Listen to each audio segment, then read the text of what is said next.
Okay, everyone concentrate now. So a very good afternoon to all of you. Yes, good afternoon.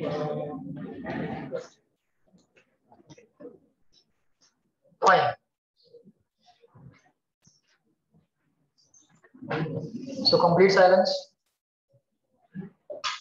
लक्ष सगळ्यांचं समोर पाहिजे पूर्ण complete lecture. कुठल्याही टाईपचा डिस्टर्बन्स नको.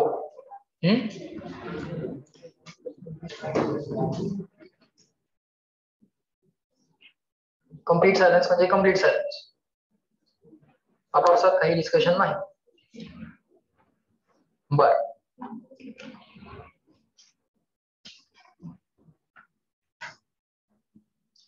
लास्ट टाइम आपण लेक्चर मध्ये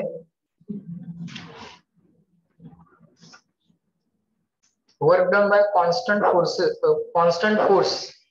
work done by constant force त्याच्या केसेस कंप्लीट केलेल्या आहेत. Right, work done by constant force. त्यानंतर आपण कायनेटिक एनर्जी म्हणजे काय त्या सुद्धा गोष्टी आपण बघितलेल्या आहेत. कायनेटिक एनर्जीला आपण डिफाईन सुद्धा केलेलं आहे. बरोबर का?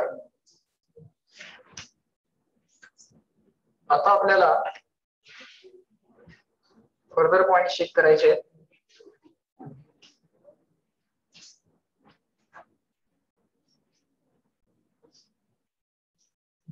एक्झाम्पल नंबर 7 आहे बघा. एक्झाम्पल नंबर 7 चेक करा. क्वेश्चन नंबर 7 मी वाचतो, लक्ष द्या. The energy of the body, the kinetic energy of the body is increased by 21%. So kinetic energy, voice clear नहीं है? काय अडचण आहे वॉइस मध्ये?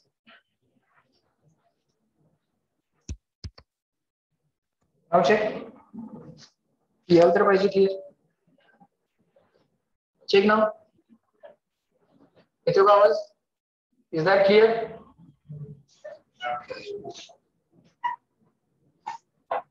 Tail me now.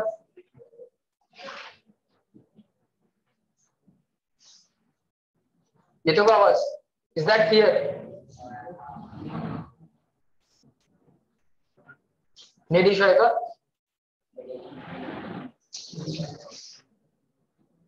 Everyone please tell me. Is the voice clear?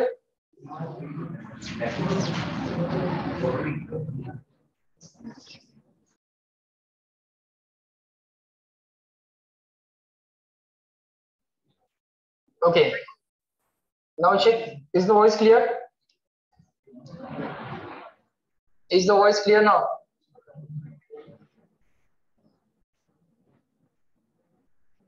Fine. Okay. चलो next. May be थोडासा net issue असेल मध्ये. बरं, आता कॉन्सन्ट्रेट. लक्ष द्या. Example number 7. The kinetic energy of the body is increased by 21%. मग असं लिहिलं तर चालेल का? बघा, कायनेटिक एनर्जी increased by 21%. मग असं चालेल का? फायनल केई मायनस इनिशियल केई म्हणजे change in kinetic energy. Change is always final minus initial. एखादी व्हॅल्यू इन्क्रीज झाली तर चेंज पॉझिटिव्ह येतो. एखादी व्हॅल्यू डिक्रीज झाली तर चेंज निगेटिव्ह येतो. Change is always final minus initial. So केई फायनल मायनस केई इनिशियल आलं. किती आलं? 21 पर म्हणजे डिवायडेड बाय सेंट म्हणजे 100. जर इनिशियल कायनेटिक एनर्जी 100 असती तर चेंज इन कायनेटिक एनर्जी 21 आली असती, म्हणजे 21%. आलं का लक्षात? जर इनिशियल 100 असती तर, नसेल तर वेगळं येईल, पण पर्सेंटेज तर तेच राहील ना. जर इनिशियल कायनेटिक एनर्जी 100 असेल तर चेंज इन कायनेटिक एनर्जी किती आहे? 21. मग समजा इनिशियल कायनेटिक एनर्जी 200 असती तर चेंज किती आला असता? 42. समजतंय का? पण पर्सेंटेज इन्क्रीज तेवढीच राहिली असती 21%. 100 मध्ये 21 ची इन्क्रीज काय, 200 मध्ये 42 ची इन्क्रीज काय, अर्थ तोच आहे ना. किंवा 1000 मध्ये 142 ची इन्क्रीज काय, सॉरी 1000 मध्ये 210 ची इन्क्रीज काय. 100 मध्ये 21 ची इन्क्रीज, मग 200 मध्ये किती, 42. समजतंय का. मग 21%. कसं लिहिता येईल कळालं. फायनल केई मायनस इनिशियल केई अपॉन इनिशियल केई. सो चेंज इन केई अपॉन इनिशियल केई इज इक्वल टू 21%. समजलं. बर, हा काय स्मॉल चेंज आहे का. आपण एरर मध्ये बघितलं होतं बघा, एरर किंवा अप्रॉक्सिमेशन मध्ये स्मॉल चेंजेस अप टू 3%, 4% किंवा 5% चेंजेस जे असतात त्यांना आपण काय घ्यायचो, स्मॉल चेंजेस. तिथं आपण डेल्टा के अपॉन के केलं असं तरी चाललं असतं. Change in kinetic energy delta K upon K is equal to 5% वगैरे लिहिलं चाललं असतं. पण ते स्मॉल चेंजेस शेड्यूल आता ऍप्लिकेबल असणार नाही, कारण हा जो काय पर्सेंटेज चेंज आहे तो काय आहे, लार्ज चेंज आहे. पुढे काय विचारलंय, what is the percentage increase in the magnitude of linear momentum of the body. काय विचारलेल्या, what is percentage increase in momentum of the body. Momentum ही एक वेक्टर गोष्ट आहे, पण त्याचा मॅग्निट्यूड विचार. Percentage increase in momentum, percentage increase in momentum विचार. 21% ला ऍज अ फ्रॅक्शन कसं लिहिता येतं, 21 अपॉन 100. पर्सेंटेजला p/q फॉर्मॅट मध्ये कसं लिहिता येतं, 21 पर म्हणजे डिवाइड बाय सेंट म्हणजे 100. आपल्याला काय विचारलंय, percentage increase in the momentum म्हणजे change in momentum upon original momentum into काय विचारलंय, 100. बरोबर का. हे आपल्याला विचारलेलं आहे. Percentage increase in momentum. Fractional increase विचारलं असतं तर काय केलं असतं, चेंज अपॉन ओरिजिनल म्हणजे काय मिळालं असतं, फ्रॅक्शनल इन्क्रीज. इंटू 100 केलं तर काय मिळतंय, percentage increase. Delta P upon P केलं असतं तर काय मिळालं असतं, फ्रॅक्शनल इन्क्रीज. इंटू 100 केल्यामुळे काय मिळणार, पर्सेंटेज इन्क्रीज. ठीक आहे, डेल्टा पी अपॉन पी काढायचा प्रयत्न करूया. म्हणजे आम्हाला काय कॅल्क्युलेट करायचंय, असं कॅल्क्युलेट करायचंय का बघा, final momentum minus initial momentum upon initial momentum into 100. याचं उत्तर आम्हाला विचारलंय. बरोबर. मग याला सेपरेट करूया, final momentum upon initial momentum -1. हा डिनॉमिनेटर सेपरेट केला इंटू 100. याचा आन्सर विचारलाय. -1चा इथे काय अडचण नाही आहे. Final momentum upon initial momentum याचा रेशो कॅल्क्युलेट करूया म्हणजे काम होईल. समहाऊ तुम्हाला फायनल मोमेंटम अपॉन इनिशियल मोमेंटमचा रेशो मिळवायला पाहिजे, लक्षात घ्या. मग तो रेशो मिळवण्यासाठी आता आपण काय काय करायचं, तो रेशो मिळवण्यासाठी आपण आता काय काय करायचं बघूयात. बर, मी तुम्हाला असं जे कळवतं चेक करा. कायनेटिक एनर्जी आणि मोमेंटम याच्यामध्ये रिलेशन तयार केलं होतं आपण. Kinetic energy K is equal to होतं 1/2 mv². बरोबर. Kinetic energy K is equal to होतं 1/2 mv². यात मोमेंटम आणायचा होता आणि व्हेलॉसिटीला इलिमिनेट करायचं होतं. मास ठेवायचा आहे पण व्हेलॉसिटीला इलिमिनेट करायचं आहे. मग तुम्ही directly p equal to mv म्हणू शकता, त्यातनं व्हेलॉसिटीची व्हॅल्यू काढू शकता p/m आणि इथल्या व्हेलॉसिटीला रिप्लेस करू शकता. बरोबर. आणि व्हेलॉसिटी इलिमिनेट झाली असते. पण मी एक थोडीशी वेगळी आयडिया केली होती. काय केलं होतं, वरती खाली m न मल्टिप्लाय केलं होतं, वरती आणि खाली m न मल्टिप्लाय केलं होतं. So m² v² upon m आलं होतं माझं. याला मी mv ब्रॅकेट स्क्वेअर असं लिहू शकतोय. बरोबर का. mv bracket square upon 2 as it is upon m as it is. पण mv म्हणजे कोण, मोमेंटम. हा square as it is upon 2m as it is. So kinetic energy झाली p² अपॉन 2m. बरोबर. बरं, मास तर कॉन्स्टंट आहे, मास तर कॉन्स्टंट आहे ना. सो कायनेटिक एनर्जीचा फॉर्म्युला जर p² अपॉन 2m झाला तर मला सांगा, मी असं म्हणू शकतोय का की मास जर फिक्स असेल, ऑब्जेक्ट बदललाय का, गिवन बॉडी चेंज होते का याच्यात, नाही. मास तर सेम राहिलंय. मग कॉन्स्टंट आहे ना मास, त्याला थोडस असं लिहिलं तर चालेल, 1/2m ही एक कॉन्स्टंट गोष्ट आहे इंटू हा पी स्क्वेअर. पण हा इक्वल टू आणि कॉन्स्टंट जर रिमूव्ह केला, इक्वल टू आणि कॉन्स्टंट रिमूव्ह झाला तर काय येते? प्रपोर्शनॅलिटी. इक्वल टू आणि कॉन्स्टंट रिमूव्ह झाला तर काय येणार? Proportionality. So kinetic energy is proportional to p square. मग मी असं म्हणू शकतोय का, final kinetic energy is proportional to final momentum square and initial kinetic energy is proportional to initial momentum square. बरोबर ना? Kinetic energy proportional to momentum square. So K final is proportional to p final square and K initial is proportional to p initial square. चालेल का? बघा समजतंय का? याच्या पुढे काय करू शकतोय मी? Final kinetic energy upon initial kinetic energy असं लिहू शकतोय. K final upon K initial, या दोघांचा रेशो घेतला, लेफ्ट साइडला रेशो घेतला तर राईट साइडला पण रेशो, म्हणजे पी फायनलचा स्क्वेअर अपॉन पी इनिशियलचा स्क्वेअर. मग सर प्रपोर्शनॅलिटीचा रेशो घेतला तर परत इक्वॅलिटी येते का? कारण constant of proportionality constant of proportionality same असल्यामुळे कॉन्स्टंट होतात, लक्षात घ्या. प्रपोर्शनॅलिटीला जेव्हा रेशो मध्ये कन्वर्ट करतात तेव्हा परत इक्वॅलिटी येते. काय काय सांगितलं मी? इक्वल टू आणि कॉन्स्टंट गेला तर काय येतं? प्रपोर्शनॅलिटी. इक्वल टू आणि कॉन्स्टंट गेलं तर काय येणार? प्रपोर्शनॅलिटी.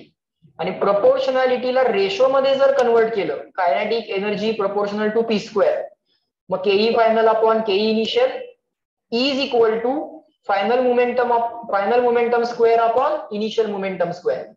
म्हणजे प्रपोर्शनॅलिटीचा रेशो जर कन्वर्ट केला तर प्रपोर्शनॅलिटीचा रेशो घेतला तर प्रपोर्शनॅलिटी रिमूव्ह होते आणि परत इक्वॅलिटी येते, लक्षात घ्या. ओके, थोडस मॅथमॅटिक्स समजलं इथपर्यंत? बरोबर. So final kinetic energy upon initial kinetic energy आपल्याला काय पाहिजे? चेक करा. मी इथपर्यंत येऊन थांबलो, याला इक्वेशन 1 म्हणून थांबणार आहे कारण मला याची व्हॅल्यू पाहिजे. यात माझ्याकडे काय नाहीये? Final momentum upon initial momentum हा रेशो नाहीये. बरोबर. मग समहाऊ मला काय कॅल्क्युलेट करायचं आहे? फायनल मोमेंटम अपॉन इनिशियल मोमेंटमचा रेशो. मग मी असं म्हणू शकतोय का, final kinetic energy upon initial kinetic energy is equal to final momentum upon initial momentum bracket square. Final momentum upon initial momentum मला पाहिजे आहे, दोन्ही बाजूला स्क्वेअर रूट घेतो. Final momentum upon initial momentum is equal to square root of final kinetic energy upon initial kinetic energy, दोन्ही बाजूला square root घेतले. आता मला final momentum upon initial momentum पाहिजे आहे, त्यासाठी मला काय गरजेचं आहे? Final kinetic energy upon initial kinetic energy गरजेची आहे, जी मला इथनं मिळेल. समजतंय का? जी मला इथनं मिळेल. प्लॅन लक्षात येतोय माझा? मला जे पाहिजे आहे त्याच्यामध्ये final momentum upon initial momentum मला लागेल. Final momentum upon initial momentum लागेल. हा final momentum upon initial momentum काढायसाठी मला final kinetic energy upon initial kinetic energy पाहिजे. ती मला कुठनं मिळेल? इथनं मिळेल. येतो का प्लॅन लक्षात? येतोय प्लॅन लक्षात? सो आता मी काय करणार? नाव केई फायनल मायनस केई इनिशियल अपॉन केई इनिशियल किती देऊन ठेवले आम्हाला? चेंज इन कायनेटिक एनर्जी किंवा इन्क्रीज इन कायनेटिक एनर्जी किती देऊन ठेवली आहे? 21%. डिक्रीज दिला असता तर काय दिलं असतं? -21%. समजतंय का? चेंज हा ऑलवेज काय असतो? Final minus initial. बरोबर का?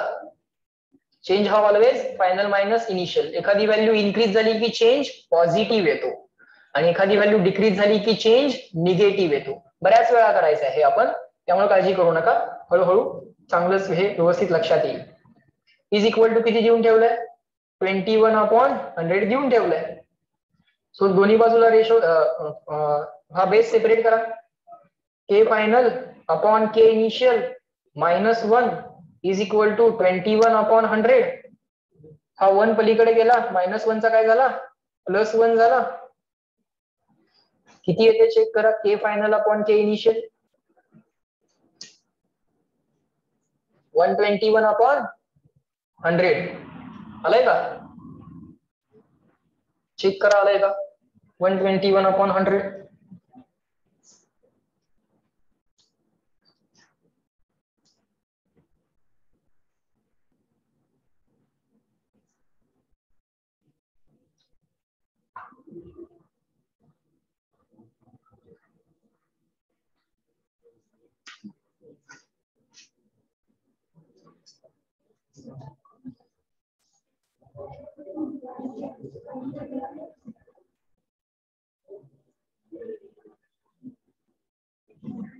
केई इन्क्रीज बाय 21% दिलं होतं. पर्सेंटेज इन्क्रीज इन मोमेंटम विचारलं होतं. कायनेटिक एनर्जी 21% ने इन्क्रीज झाली तर मोमेंटम किती पर्सेंट ने इन्क्रीज होईल?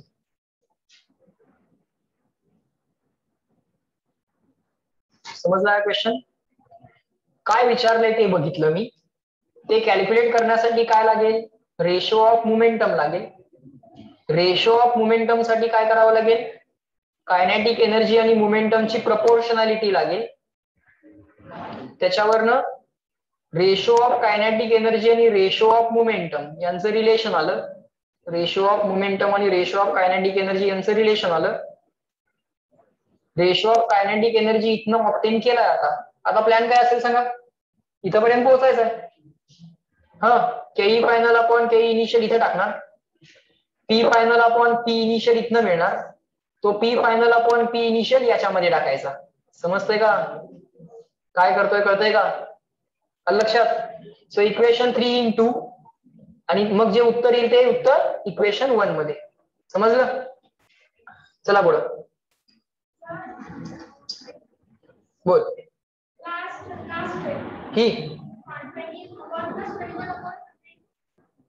काय? हा,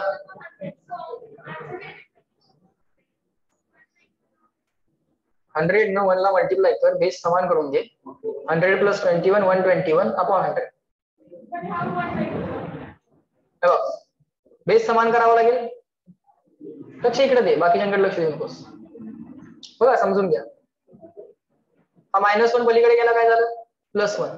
तो 121 अपॉन 100 मध्ये ऍड करायचं. बेस सेम असल्याशिवाय डायरेक्टली ऍडिशन होते का?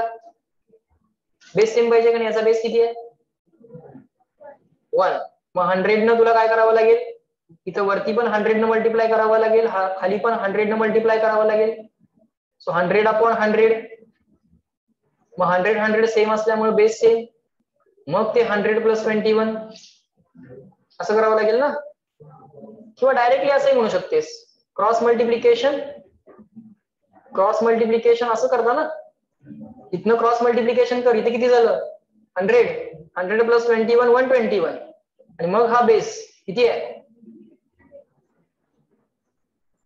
हे कॅल्क्युलेशन कसं करणार तू? किती येणार याचं उत्तर?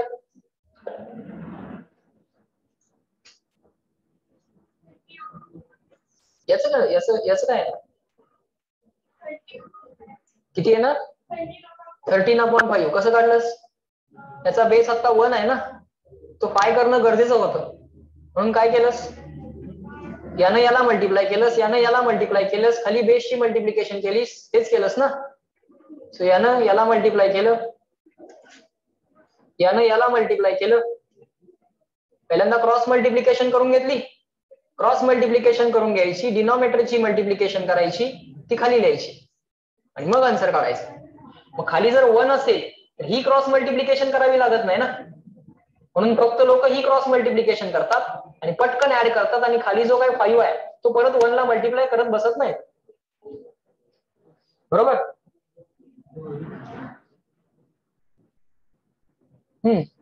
इक्वेशन 3 इन इक्वेशन 2 काय आलं? P final upon P initial is equal to square root of K final upon K initial. किती आलं? √121/100 म्हणजे 11/10.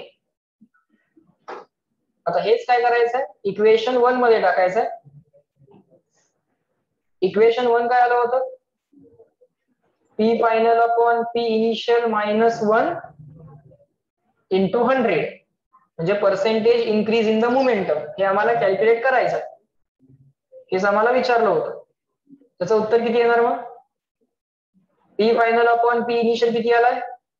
11/10 -1 इंटू 100 किती आलं? 10 मायनस हे करताय त्यांना सगळ्यांना, हे 10 ने इकडे मल्टिप्लाय करा. कसं असते बेसिकली या दोघांची क्रॉस मल्टिप्लिकेशन असं जर असेल P upon Q minus X upon Y, ही क्रॉस मल्टिप्लिकेशन मधलं साइन मेंटेन करायचं असते आणि खाली डिनॉमिनेटरची मल्टिप्लिकेशन असं असतं.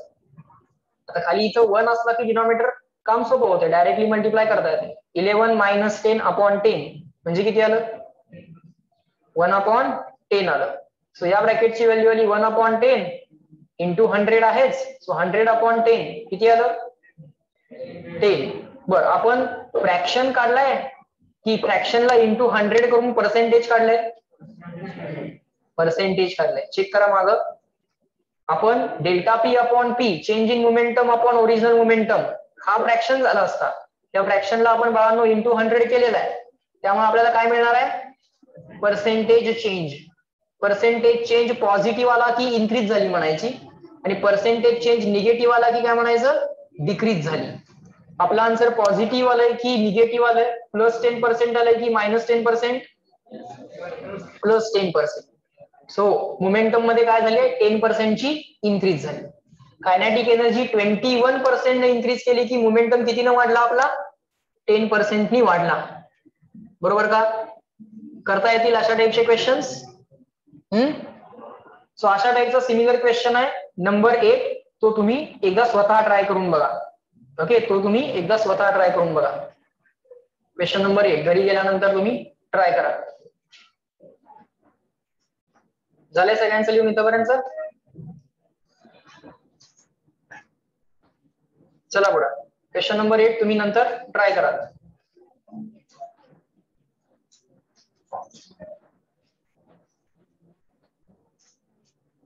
हेडिंग द्या work done by variable force. Heading द्या work done by variable force. Work done by variable force. बर, आता जो फोर्स आहे तो कॉन्स्टंट नाहीये, म्हणजे डायरेक्टली वर्क डनचा फॉर्म्युला एफएस कॉस सुद्धा नाही लिहिता येणार. Force into displacement into cos of angle between them असं डायरेक्टली नाही लिहिता येणार. फोर्स व्हेरिएबल आहे, टाइम नुसार चेंज होत असेल किंवा पोझिशन नुसार चेंज होत असेल, पण फोर्स मात्र कसा आहे व्हेरिएबल आहे. During the entire displacement force constant आहे का नाही, फोर्स हा व्हेरिएबल आहे. आणि फोर्स जर व्हेरिएबल असेल, if the force is variable, in that case first you have to find out a small work done dw by using the formula f into dx. Okay, छोट्याशा displacement साठी छोटीशी displacement dx. Position फारशी बदलेल का नाही बदलणार. At given position जो काय फोर्स आहे तो force into at given position छोटीशी डिस्प्लेसमेंट अलाउ करायची. समजा पार्टिकल ए पासून बी कडे चाललाय, मग पार्टिकलची छोटीशी डिस्प्लेसमेंट अलाउ करायची. Allow the very very very very small displacement of the particle. त्याला आपण वाटलं तर डीएस म्हणूया, डीएक्स नको म्हणायला, कारण कुठलीही डायरेक्शन असू शकते. दरवेळी काय एक्स डायरेक्शनच असली पाहिजे असं काय. छोटीशी डिस्प्लेसमेंट डीएस झाली. गिवन पोझिशन आपण त्याला काय म्हणूयात, गिवन पोझिशनला आपण किंवा असं करूया, थांबा, आपण छोट्याशा डिस्प्लेसमेंटला आपण डी आर म्हणूयात. काय म्हणूयात डी आर. छोटीशी डिस्प्लेसमेंट डी आर. त्या पोझिशनला नाव देऊयात आर. गिवन पोझिशन 3 डायमेन्शन मध्ये काही पोझिशन असेल, मग एनी जनरल वेक्टर आर. छोटीशी change in position D R, म्हणजे चेंज इन पोझिशन म्हणजे डिस्प्लेसमेंट. ती डिस्प्लेसमेंट करताना जो काही फोर्स लागला होता तो इन्स्टंटेनियस फोर्स त्या पोझिशनला पार्टिकल ए पासून बी कडे मूव्ह होत जाणार आहे. At given position equal to R, given position R ला फोर्स होता एफ. तो फोर्स आणि ही डिस्प्लेसमेंट यांच्यामधला अँगल तुम्हाला इथं दिसत असेल थीटा. गिवन पोझिशनला जो काय अँगल आहे, मग छोटीशी डिस्प्लेसमेंट डीआर होताना जी काय पोझिशन होती, लेट्स से पोझिशन आर होती, त्या पोझिशनला किती फोर्स होता एफ होता. फोर्स चेंज व्हायला लागला. फोर्स तर चेंज व्हायला लागलाय, मग छोटस वर्क डन कॅल्क्युलेट करावं लागणार F bar dot D R bar करून. Okay, F bar dot D R bar करून अशी छोटी छोटी छोटी छोटी डिस्प्लेसमेंट तुम्हाला करत जायचे. You have to perform small small small small displacements while moving from A to B.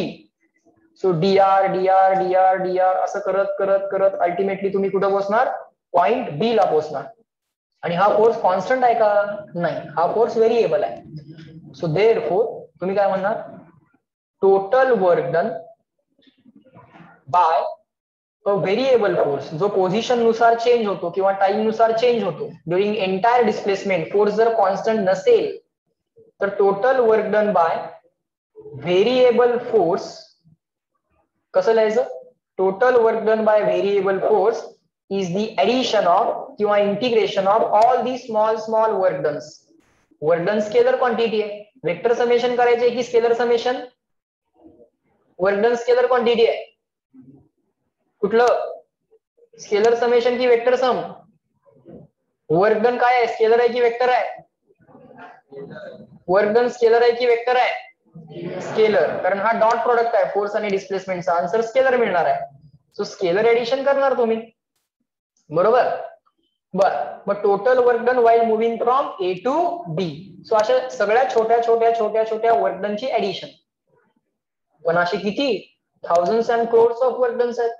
So addition लिहायचं की इंटिग्रेशन लिहायचं, इंटिग्रेशन. एक्झॅक्टली माहित आहेत का 15 वर्क डन्स आहेत असं आहे का, जर माहित असेल एक्झॅक्टली किती वर्क डन करायचे आहेत, नंबर माहित असेल how many work dones are to be added, तर त्या केसमध्ये समेशनचा सिम्बॉल वापरायचा असतो, माहितीये का, समेशन. पण जर माहित नसेल एक्झॅक्टली किती वर्क डन्स आहेत तर काय करावं लागेल, ऍडिशन करायची असेल तर त्या केसमध्ये समेशन वापरून नाही चालणार, त्या केसमध्ये integration. Okay, so is equal to integration of DW. DW काय लिहिणार, F bar dot D R bar while moving from A to B. असं तुम्हाला इंटिग्रेशन बाळांनो परफॉर्म करून टोटल वर्क डन कॅल्क्युलेट करावं लागणार. डी आर बार काय आहे, here F bar is force at given position. Given पोझिशनला पार्टिकल वरती ऍक्ट होणारा force. F bar is force at given position. Particle A to B displace व्हायला लागलाय, मग तो जेव्हा at given position R bar ला होता तेव्हा त्याच्यावरती किती फोर्स होता, एफ बार होता. And T R bar is very very very very small displacement, म्हणजेच infinitesimally small displacement. इनफायनाइटेसिमली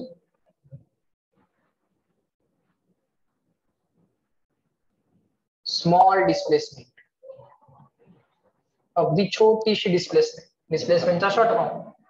DR bar काय, इनफायनाइटेसिमली स्मॉल डिस्प्लेसमेंट. बर, ठीक आहे.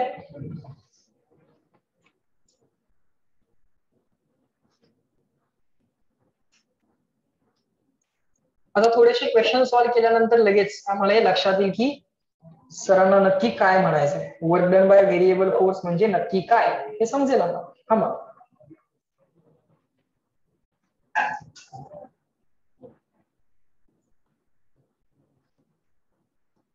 एक्झाम्पल नंबर 10 आहे बघा. चालेल नाही तोपर्यंत सगळ्यांचं लिहू. चला पुढे. एक्झाम्पल नंबर 10 बघा. क्वेश्चन 9 तुम्ही नंतर बघा. ओके, बर. मी क्वेश्चन नंबर 10 वाचतो, नीट लक्ष द्या, समजून घ्या, सगळ्यांनी लक्ष द्या. An object is displaced from the position vector. ऑब्जेक्टची इनिशियल पोझिशन r1 बार काय दिली, 2i प्लस 3j एवढे मीटर इनिशियल पोझिशन दिली. टू r2 बार या पोझिशन पासून तो कुठं मूव्ह झालाय, r2 bar initial position to final position. Final position दिली आहे 4i plus 6j. So initial position दिली आहे, फायनल पोझिशन दिली आहे. पार्टिकल पॉइंट ए पासून पॉइंट बी ला मूव्ह झालाय. नक्कीच पॉइंट ए चे कोऑर्डिनेट्स काय असले पाहिजेत मग, 2,3, म्हणजे पॉइंट ए चा पोझिशन वेक्टर काय झालेला असेल 2i प्लस 3j आणि पॉइंट बी चे कोऑर्डिनेट्स नक्कीच काय असले पाहिजे 4,6 म्हणजे पॉइंट बी चा पोझिशन वेक्टर काय असला पाहिजे 4i प्लस 6j असा particle A to B move झालेला असेल असा particle A to B move झालेला असणार आहे under the action of force under the action of force काय दिलाय आम्हाला तो force 3x² into I cap plus 2y into J cap हा फोर्स x आणि y कोऑर्डिनेट्स वरती डिपेंडंट आहे हा फोर्स x आणि y कोऑर्डिनेट्स वरती डिपेंडंट आहे सो हा फोर्स कॉन्स्टंट फोर्स आहे की व्हेरिएबल फोर्स आहे पोझिशन नुसार बदलणार आहे की प्रत्येक ठिकाणी सेमच आहे बोला दिस इज कॉन्स्टंट और व्हेरिएबल फोर्स व्हेरिएबल हा एक व्हेरिएबल फोर्स आहे find the work done by this force या फोर्सने केलेलं work done find work done by the force find work done by the force या फोर्सने केलेलं वर्क डन आम्हाला विचारलं ठीक आहे कॉन्स्टंट फोर्स असेल तर F cos theta directly apply करता येते पण व्हेरिएबल फोर्स असेल तर एफ कॉस थीटा की integration F bar dot D R bar काय एफ कॉस थीटा की integration F bar dot D R bar ते बोला इंटिग्रेशन एफ बार जो काय फोर्स दिलाय तो dot D R bar F bar dot D R बार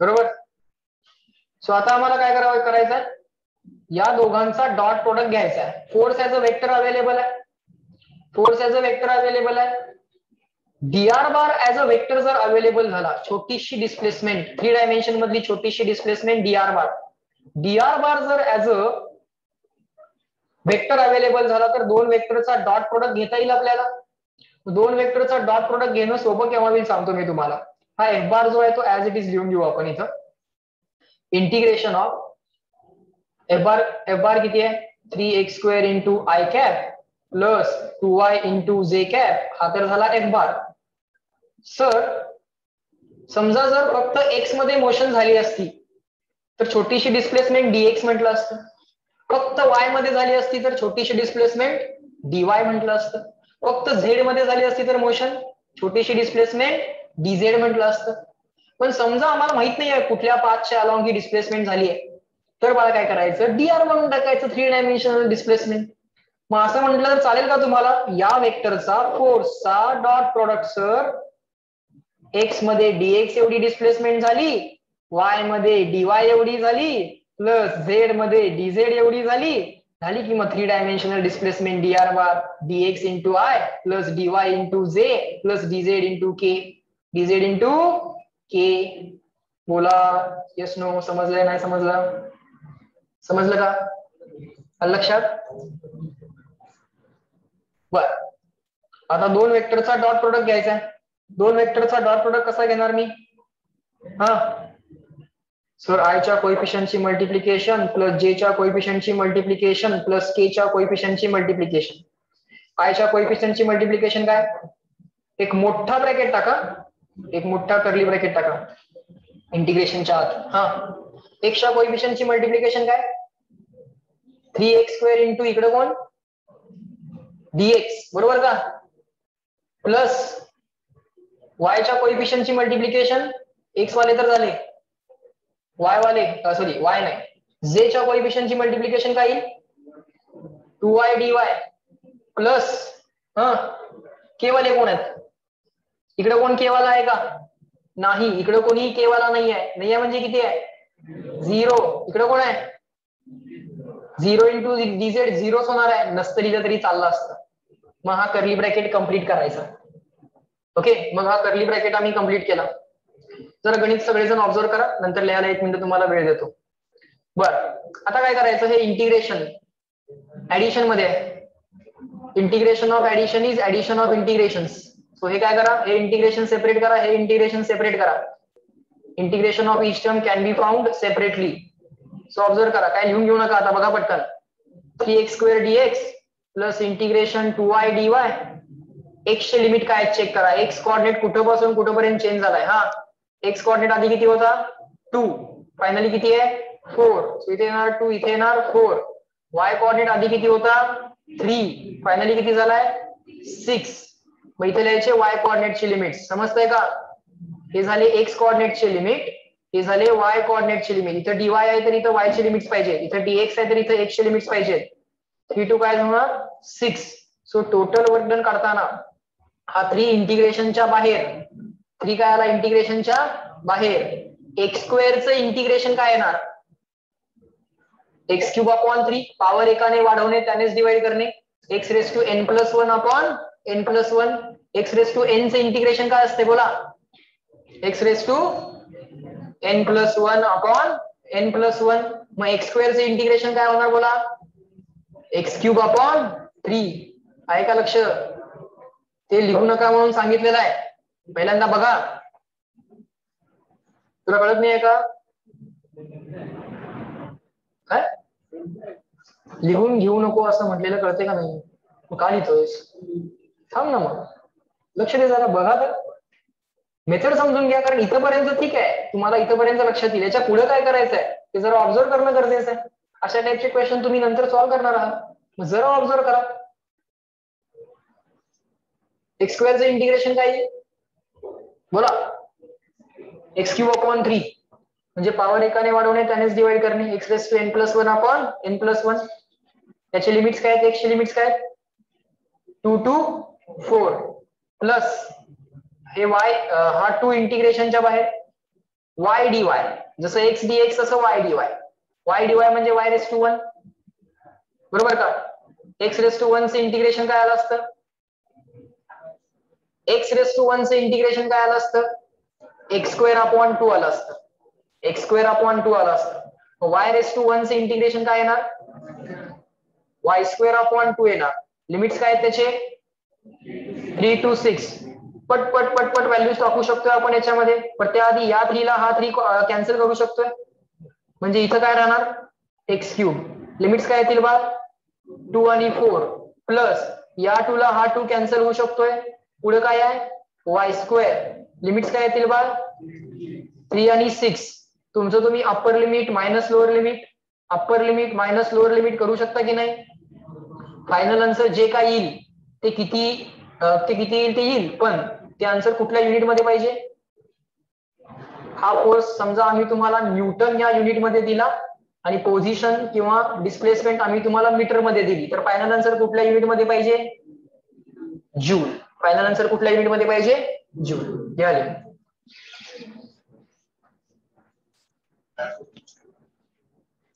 verify करा 83 जूल येते का ते व्हेरीफाय करायचं तुम्ही.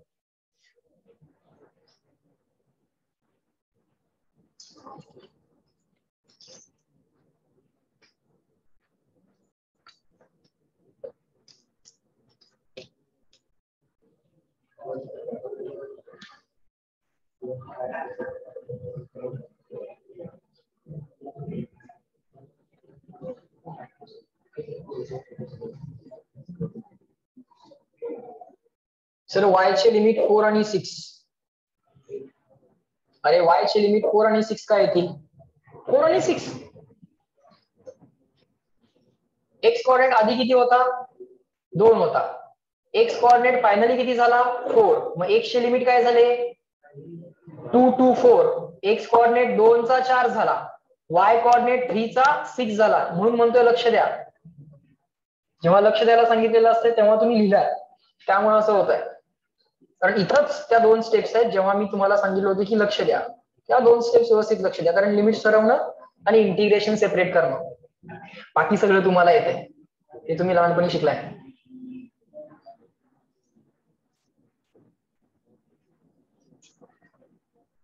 लहानपणी म्हणजे 10 वर्षापूर्वी. मग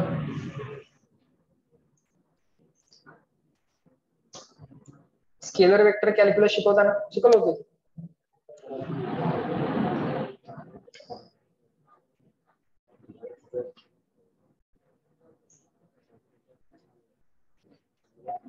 NLM चं मॉड्यूल सोडवताय ना, NLM चं मॉड्यूल आणि एक्स्ट्रा क्वेश्चन सोडवा, डाउट्स ग्रुप वरती टाका. दुपारी इथे एक्स्ट्रा बसून सुद्धा सेल्फ स्टडी आणि डाउट्स चालतील.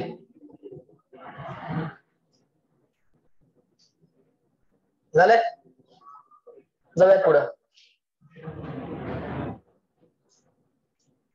So work done by variable force म्हणजे अगदी सिंपल काम असतं, अवघड तर नाहीये. फक्त आम्हाला बाळांनो इथे इंटिग्रेशनचे लिमिट्स व्यवस्थित ठरवावे लागतील, नंबर 1. आणि नंबर 2, इंटिग्रेशन सेपरेट पण करायचं हे लक्षात घ्या. आणि त्यानंतर काय इंटिग्रेशन करायचंय. जस्ट मागच्या वीक मध्ये तुम्ही स्केलर वेक्टर कॅल्क्युलस रिवाइज केलंय. So I can assume that now you know the integration methods. बरोबर ना? बर, नेक्स्ट पॉइंट आहे बघा. वर्क डन इज, नोट म्हणून लिहा, note work done is area under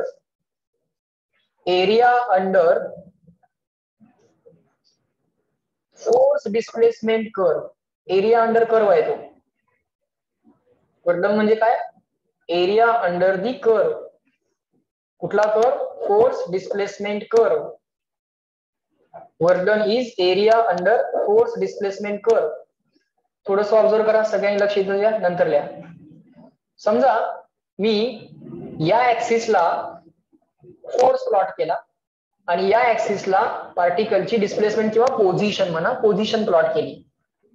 area under force position curve असं म्हटलं तरी चालेल, ऍब्सोल्युटली नो प्रॉब्लेम. समजा इनिशियली पार्टिकलची पोझिशन होती S1 किंवा पोझिशनला मुद्दाम R लेटर वापरतो, जनरल पोझिशन. तुम्हाला जनरल पोझिशनला S म्हणायचं असेल, S म्हणा, absolutely no problem. Initial position होती R1, फायनल पोझिशन झाली R2. पार्टिकल इनिशियल पोझिशन पासून फायनल पोझिशनला आला आणि initial position to final position particle move होताना त्या पोझिशनला पार्टिकल वरती किती फोर्स लागला ते मी सगळे इथं प्लॉट केले वाय ऍक्सिस वरती. सो पार्टिकल जेव्हा R1 पोझिशनला होता तेव्हा हा फोर्स होता समजा, ज्यावेळी R2 ला गेला तेव्हा हा फोर्स होता.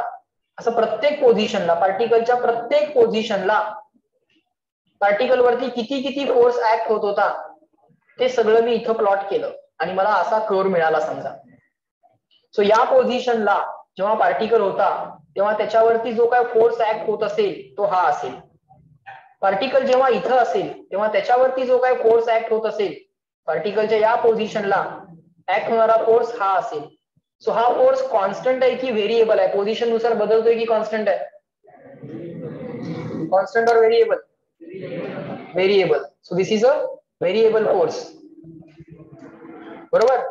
मग हा फोर्स जर बाळांनो व्हेरिएबल असेल आणि समजा जर मला लिहायचं असेल काय, एरिया अंडर कर्व जर मला लिहायचं असेल, मी फक्त बघायला लागलो की या कर्वचा बाबा एरिया अंडर कर्व काय येतोय.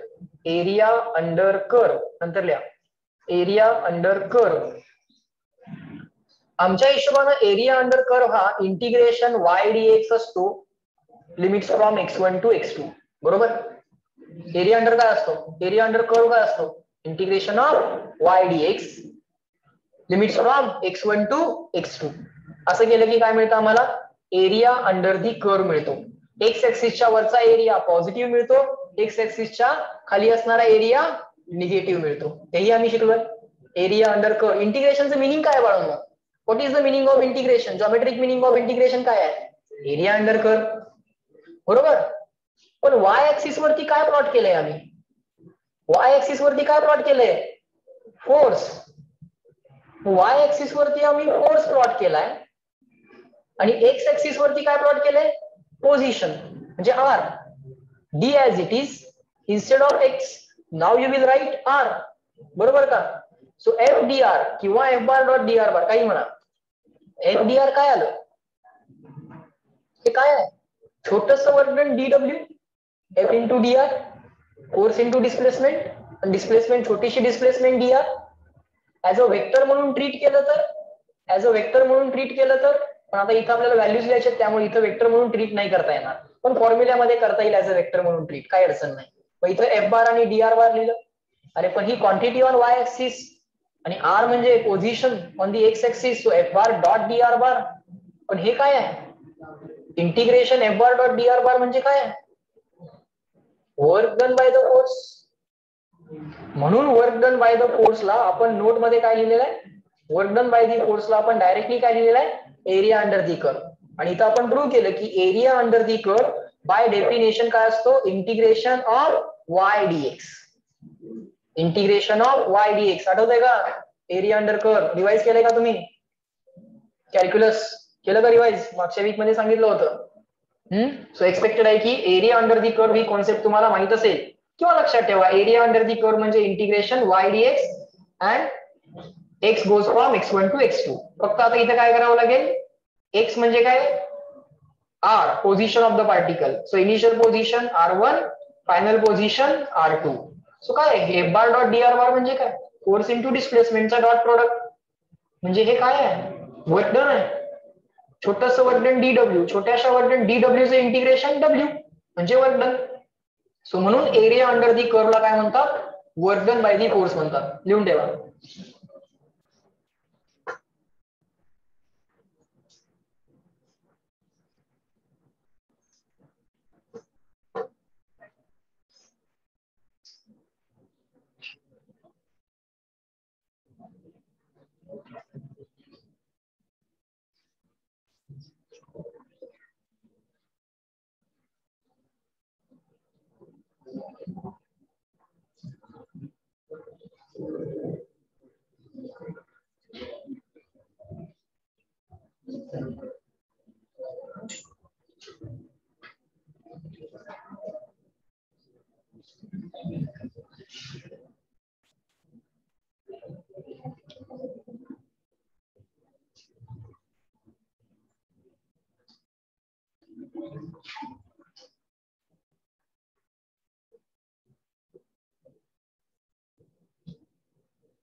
असा एक कर्व काढतो. अजून एक,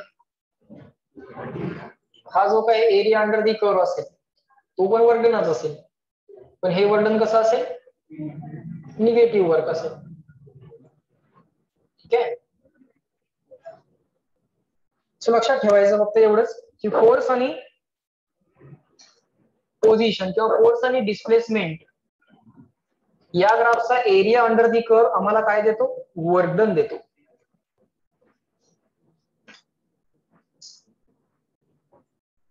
area under force displacement graph gives work done.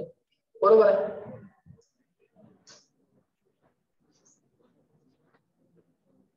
झालं?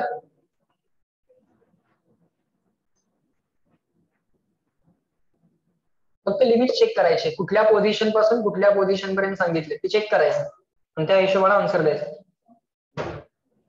ओके. आता पुढे चेक करा. जाऊ का पुढे? चला क्वेश्चन नंबर 11 सॉल्व्ह करूयात. याच्यावरती बेस्ड आहे एरिया अंडर दी कर्व वरती. ओके. आता माझ्यावर लिहिलं तरी चालेल. The force acting on the particle varies with the position x as shown in the figure. So force हा पोझिशन नुसार बदलतोय. Force varies with position x. Force हा x नुसार बदलतोय. म्हणजे हा फोर्स हा जो आहे तो व्हेरिएबल आहे. as shown in the figure. पुढे काय म्हटलंय?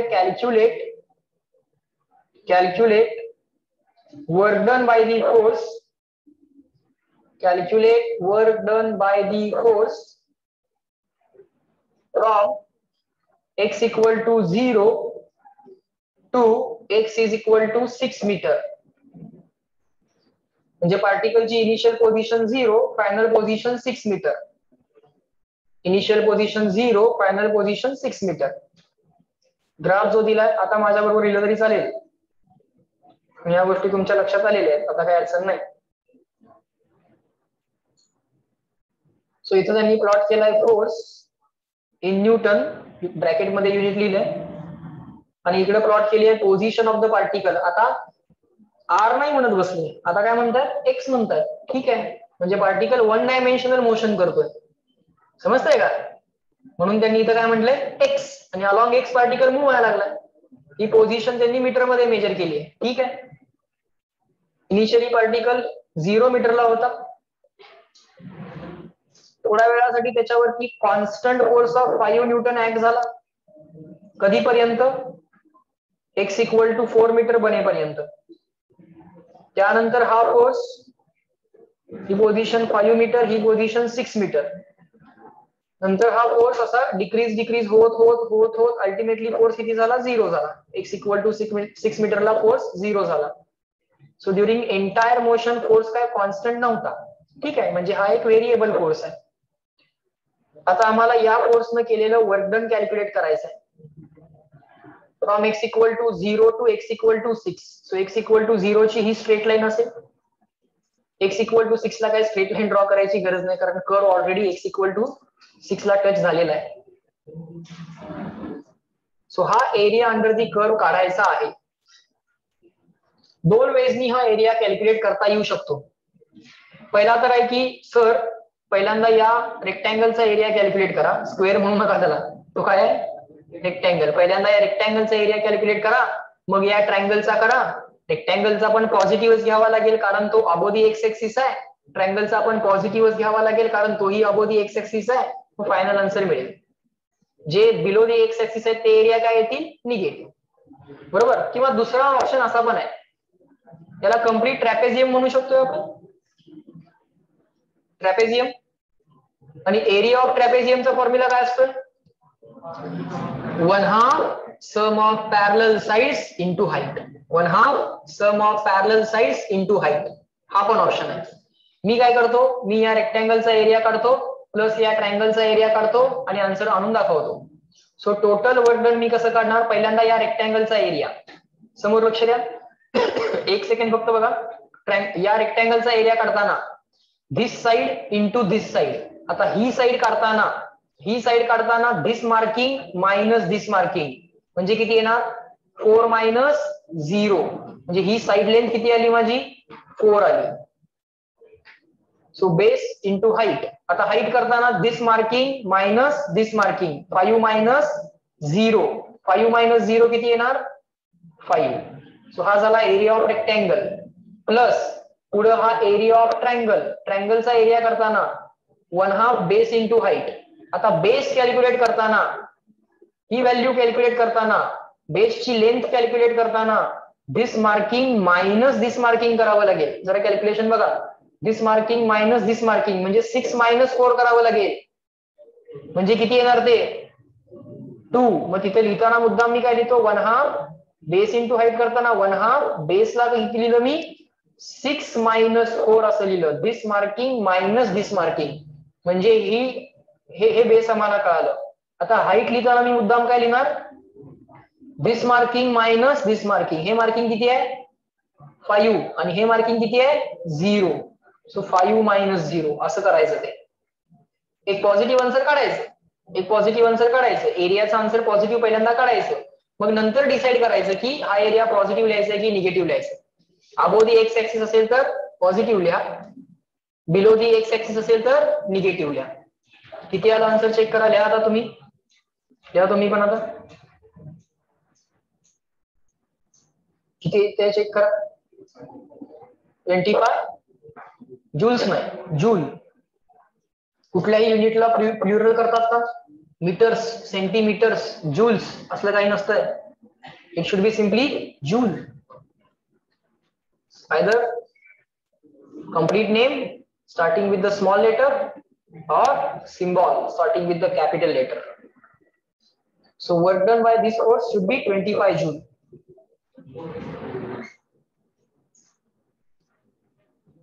अलग बघा लक्षात, एरिया अंडर कर्व आणि वर्क डन करता येईल. फोर्स आणि displacement, area under the curve calculate करायचा होता x इक्वल टू 0 पासून x इक्वल टू 6 पर्यंत.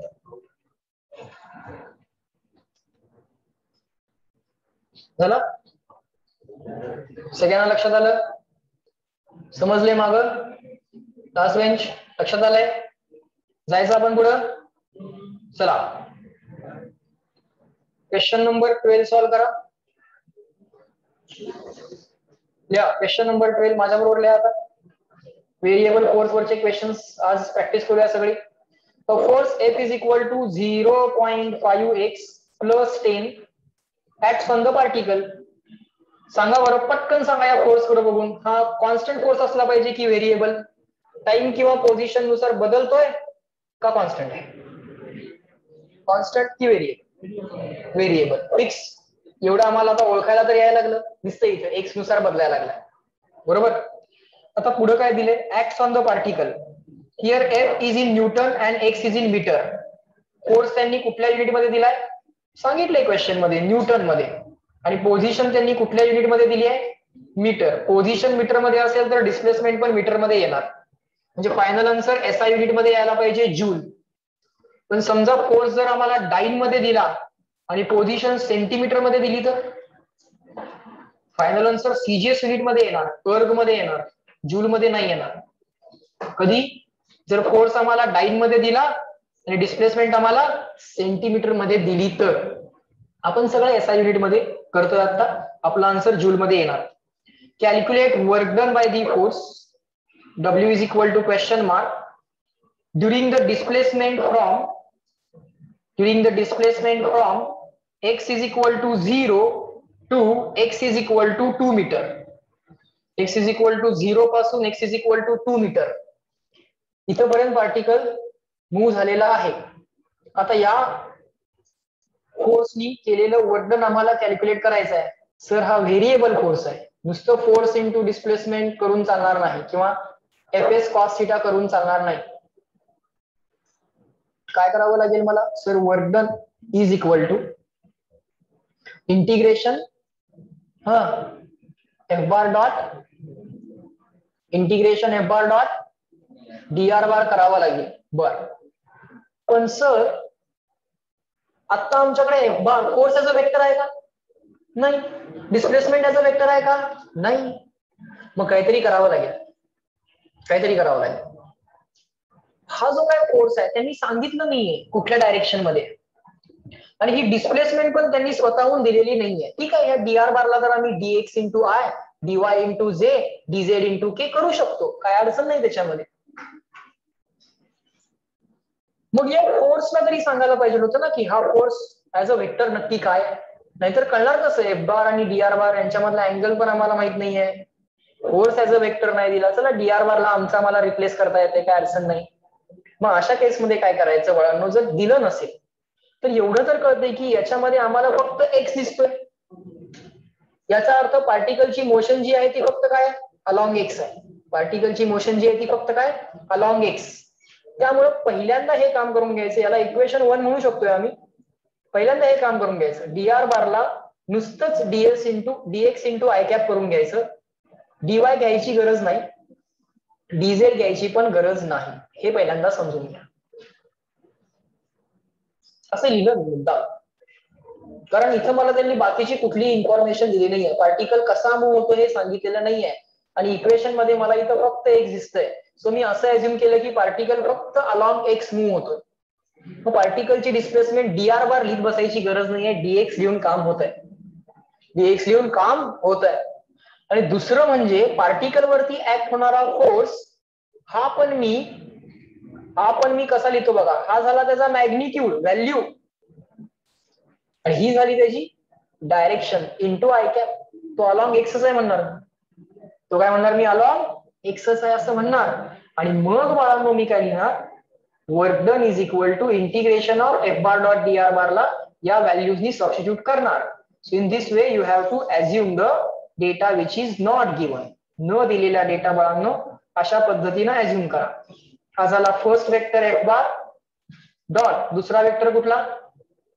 dr बार. पण dr बार म्हणजे कोण आहे? dx into I. असं ते करता येतं, समजून घ्या. दोन वेक्टरचा डॉट प्रोडक्ट कसा घेतात? आय च्या कोएफिशियंटची मल्टिप्लिकेशन प्लस जे च्या कोएफिशियंटची मल्टिप्लिकेशन प्लस के च्या कोएफिशियंटची मल्टिप्लिकेशन. जे आणि के चे कोएफिशियंट आहेत का? जे आणि के चे कोएफिशियंट आहेत का? नाही. फक्त आय च्या कोएफिशियंटची मल्टिप्लिकेशन करा, काम संपवा. काय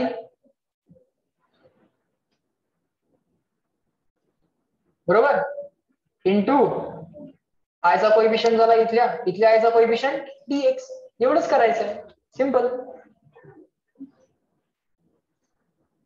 हे झालं वर्क डन. जमतंय का मी काय बोलतो कळतंय? मग आता मला सांगा, हा झाला मॅग्निट्यूड ऑफ फोर्स, ही झाली magnitude of displacement into cos of angle between them. पण cos of angle between them इथे जरा लक्ष द्या. ठीक आहे, आपण वेक्टरचे रूल वापरून इथं केलं, याच्या पुढे इंटिग्रेशन तुम्ही कराल, हे तुम्हाला सगळं सॉल्व्ह करता येईल. क्वेश्चन तर येईल. एक्स चे लिमिट्स टाका, तर dx येईल ना. एक्स चे लिमिट्स काय येतील? 0 to 2. X goes from 0 to 2. हे सगळे इंटिग्रेशन कराल तुम्ही, त्यात काय मला डाऊट नाही आहे. पण थोडंसं लक्ष इकडे द्या. आम्हाला माहिती आहे force along x direction act होतोय. मॅग्निट्यूड ऑफ फोर्स आहे असा इंटू मॅग्निट्यूड ऑफ डिस्प्लेसमेंट. मुद्दाम आम्ही dx घेतलं, कारण मोशन अलॉंग एक्सिस आहे असं म्हणणार आम्ही, कारण त्यांनी बाकीची काही इन्फॉर्मेशन दिलेली नाही आहे.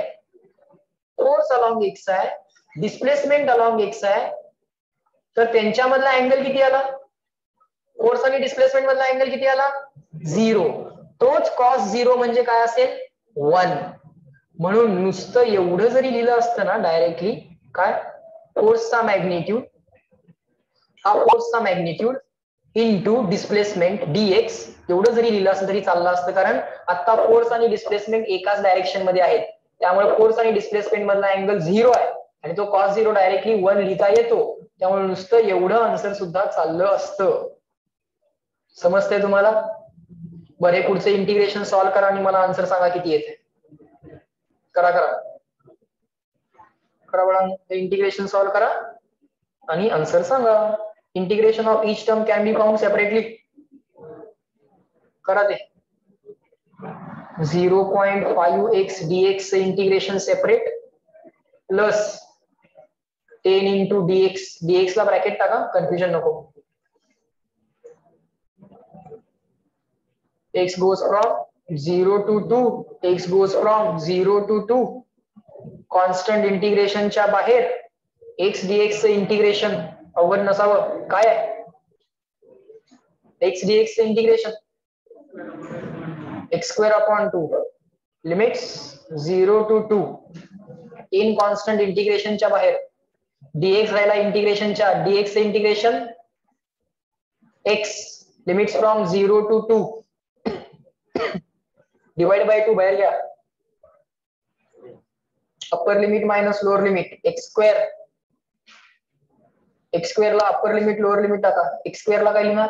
2 square minus 0 square. Upper limit lower limit झालं. पुढं एक्स ला अप्पर लिमिट लोअर लिमिट टाका.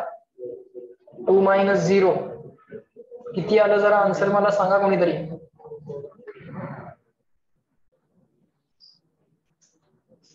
टू स्क्वेअर म्हणजे 4, 4 इंटू 0.5 म्हणजे 2, 2 अपॉन 2 म्हणजे 1. आय थिंक आन्सर 21 जूल यायला पाहिजे. तुम्ही बघा तुमचं किती येते, करा तुमचं कॅल्क्युलेशन. मी तर केलं माझं.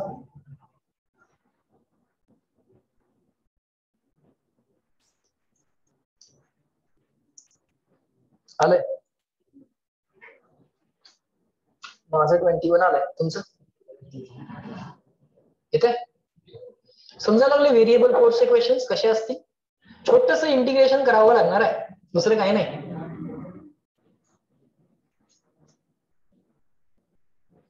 मागं येते लक्षात? समजतंय सगळ्यांना? तिकडे लास्ट बेंच समजतंय? गुड. 21 जून करेक्ट देवाशिष. आलं नाही का आज? बर, तर तो इथे यायचा आणि ऑनलाईन त्याच्या नावानं कोणतरी जॉईन होत. बर,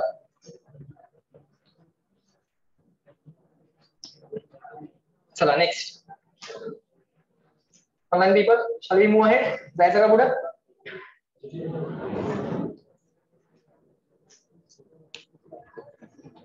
बोला. Yes no? आज खरोखर मीच आहे म्हणतोय. बरं ठीक आहे. चला बघा नेक्स्ट क्वेश्चन करूयात. जरा क्वेश्चन प्रॅक्टिस करूयात व्हेरिएबल फोर्सचे. Question number 13. हा इनिशियल पॉइंट लिहा पटपट पटपट. इनिशियल पॉइंट आहे 1,2. इथनं पार्टिकल मूव्ह झालाय फायनल पॉइंटला 0,1. बरोबर. पार्टिकल वरती अप्लाइड फोर्स दिलाय. ए टू बी गेलाय पार्टिकल. पॉइंट ए चे कोऑर्डिनेट्स 1,2. पॉइंट बी चे कोऑर्डिनेट्स 0,1. पार्टिकल वरती एक फोर्स ऍक्ट झालाय एफ बार. फोर्स आहे x into I cap plus 2y into J cap. बोला फोर्स व्हेरिएबल आहे की कॉन्स्टंट आहे? एक्स वाय नुसार बदलतोय, पोझिशन नुसार बदलतोय. लिहा त्याला ब्रॅकेट मध्ये व्हेरिएबल. त्या फोर्सनं केलेलं वर्क डन इंटिग्रेशन हा F bar dot D R bar. F bar दिलाय का? एफ बार दिलाय का? बोला यस नो. किती आला? X Y plus 2y into J dot D R bar. कसा घ्यायचा ठरलाय डी आर बार? हा dx into I plus dy into J plus dz into K. Force दिलाय ना वेक्टर मध्ये. D R bar 3 dimensional displacement कशी घेणार? X मध्ये dx, y मध्ये dy आणि z डायरेक्शन मध्ये dz. पुढे काय करायचं? Dot product. दोन वेक्टरचा डॉट प्रोडक्ट कसा घ्यायचा असतो?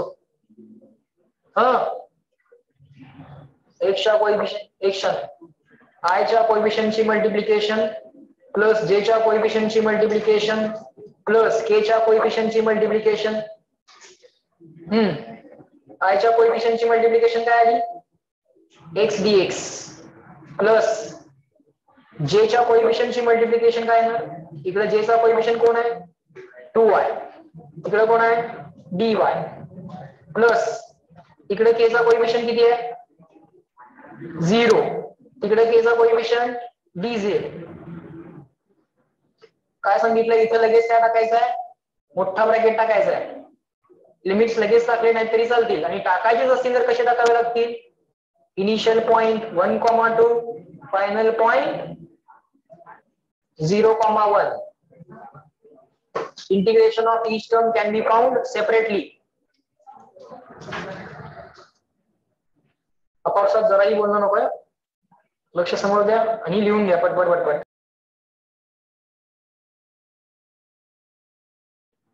Online people, please tell me, are the voice and screen clear?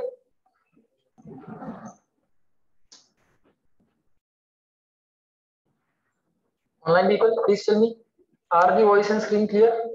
थोड़ा सा नेट इशू होता. Are the voice and screen clear? Yes, fine. बरं ठीक आहे. लिहा बरं. लिहा लिहा. हे इंटिग्रेशन सेपरेट करा. Integration of each term separately करा. एक्स डीएक्स चं integration plus integration of 2y dy plus plus करायची गरज आहे काय? 0 dz चं काय इंटिग्रेशन करायचं? इथे dx आहे, मग इथे लिमिट्स कुठले येतील? एक्स ची लिमिट काय यायला पाहिजे? 1. एक्स कोऑर्डिनेट आधी किती होता? 1. फायनली किती झाला? 0. सो इथं 1 to 0. हेच अप्पर लिमिट आणि सॉरी हे लोअर लिमिट इनिशियल आणि हे अप्पर लिमिट फायनल. त्या सिक्वेन्स चेंज करायचा नाही. हा इकडे काय येईल सांगा? y ची लिमिट्स 2 to 1. आधीचा y कोऑर्डिनेट किती आहे? 2. नंतरचा किती आहे? 1. आधीचा 2 आहे, नंतरचा 1 आहे. बरं करा बरं. ते किती येते बघा जरा. करा पटपट पटपट करा. आन्सर सांगा. तुमचा आन्सर सांगा किती येते, मग मी माझा आन्सर कॅल्क्युलेट करून दाखवतो. एक्स डीएक्स इंटिग्रेशन आलं x²/2. लिमिट्स आहेत त्याचे 1 to 0.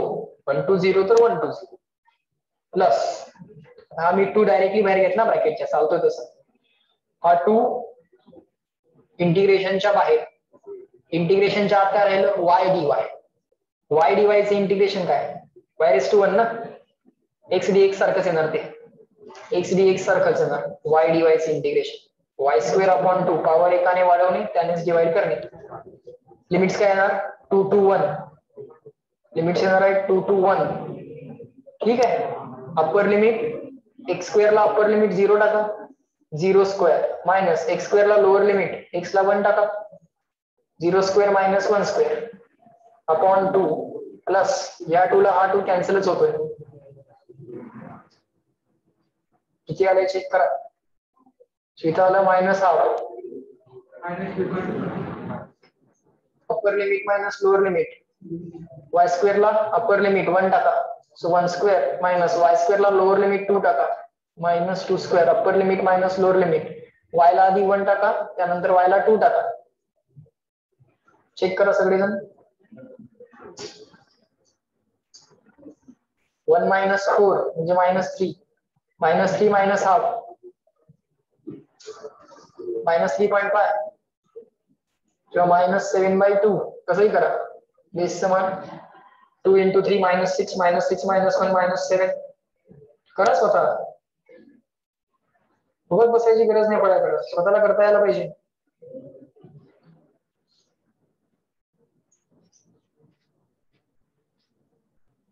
सो अशा टाइपचे क्वेश्चन्स तुम्ही सॉल्व्ह करू शकता.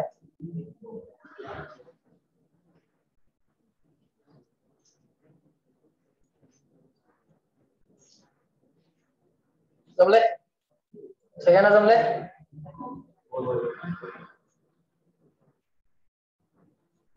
So this is going to be the final answer. Work done negative आलं, ठीक आहे, निगेटिव्ह तर निगेटिव्ह.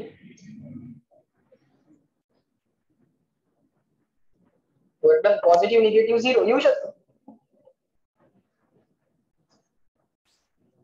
स्केलर व्हॅल्यू, स्केलरचा अर्थ काय तो ऑलवेज पॉझिटिव्ह आला पाहिजे असं नाही.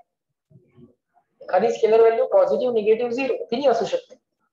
हा वेक्टरचा मॅग्निट्यूड हा ऑलवेज पॉझिटिव्ह येतो. वेक्टरचा मॅग्निट्यूड हा ऑलवेज पॉझिटिव्ह, बरोबर का. एखादी स्केलर व्हॅल्यू जी असते ती पॉझिटिव्ह निगेटिव्ह 0 काही येऊ शकते. बरं, आता एक इंटरेस्टिंग क्वेश्चन आहे, फार इंटरेस्टिंग क्वेश्चन आहे, एकदम ट्रिकी पण क्वेश्चन आहे. एक्झाम्पल नंबर 14 याला टॅकल करूयात. बघा या माझ्या बरोबर example number 14. This is going to be a little bit interesting question. But time dependent force, time dependent force दिलाय, पोझिशन डिपेंडंट नाही दिला, टाइम डिपेंडंट दिलाय. ठीक आहे, लिहा बरं. Time dependent force, time dependent force काय दिलाय फोर्स 10 × t,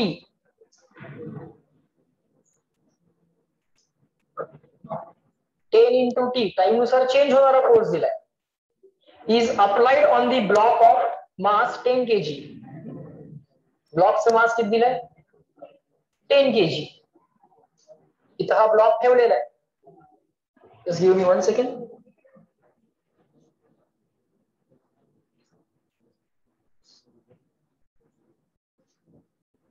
हा एक ब्लॉक ठेवलेला आहे, 10 kg चा ब्लॉक ठेवलाय. त्या 10 kg च्या ब्लॉक वरती एक टाइम डिपेंडंट फोर्स अप्लाय केलेला आहे.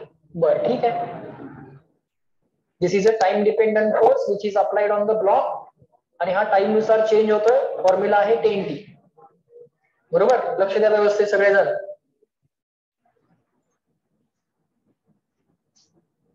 मास दिलंय 10 kg.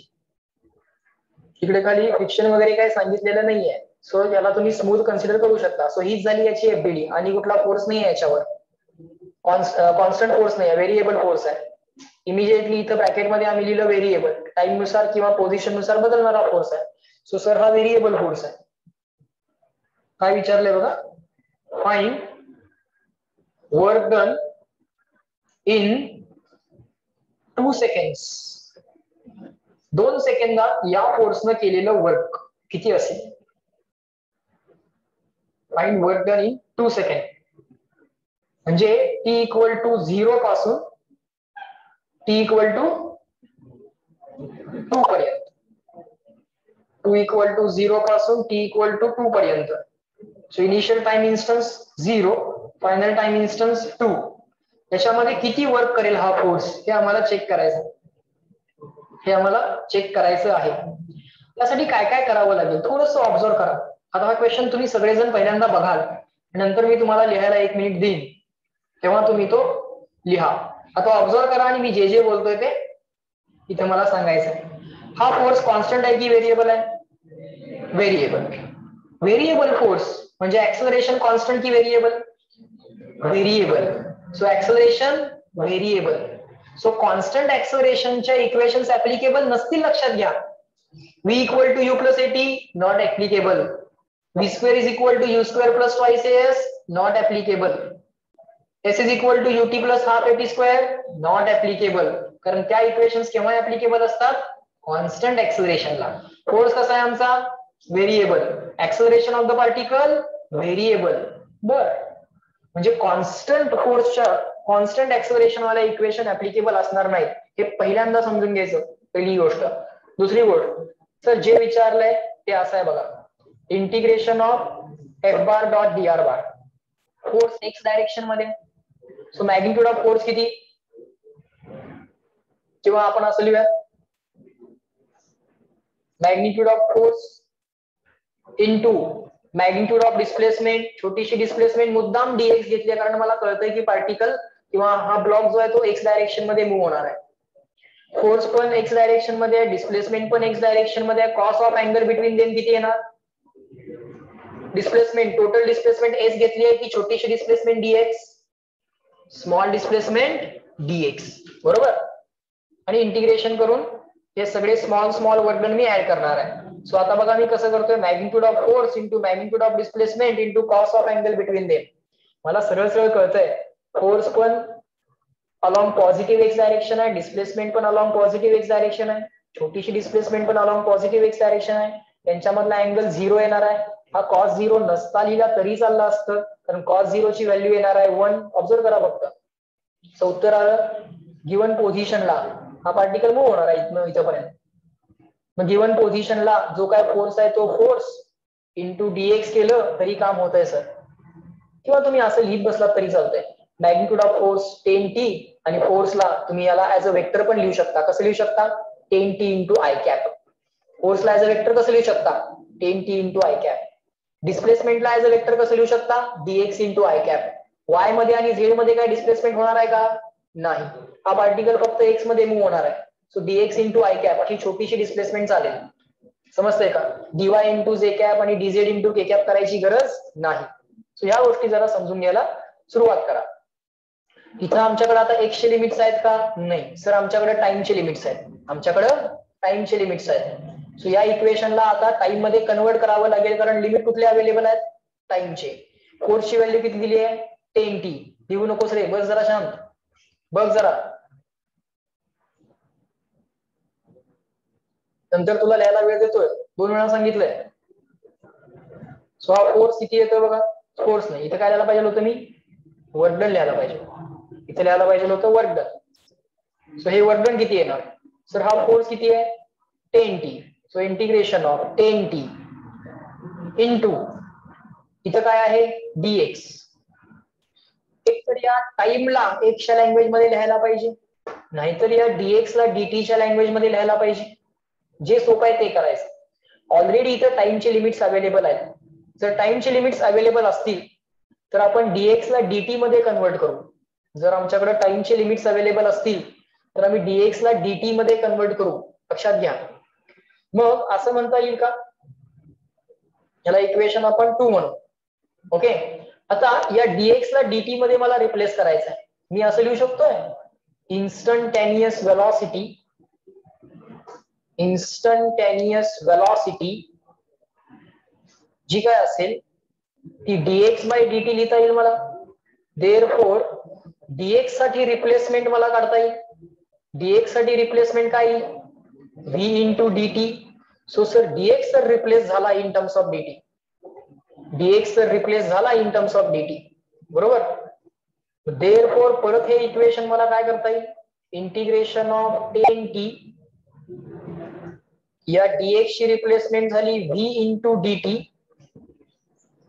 बरोबर. तास बेंच लक्ष आहे का तुझं?